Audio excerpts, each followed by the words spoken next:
14 nga istasyon. Ang pagkabanhaw ni Jesus. Ginadayaw ka ginapasalamatan kanamon o Kristo.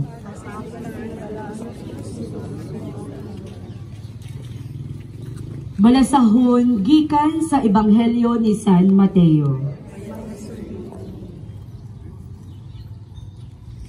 Sa tapos ang adlaw nga inugpahuway, sa pamanagbanag sa nahauna nga adlaw sang simana, si Maria Magdalena kag ang isa pa ka Maria nagkadto sa lulubngan sa pagtan-aw sini. Sa hinali naglinog sing mabaskog kag ang anghel sang Ginoo nagkunsad halin sa langit. Nagpalapit sa bato, nagpaligid sini ka nagpungko sa sini.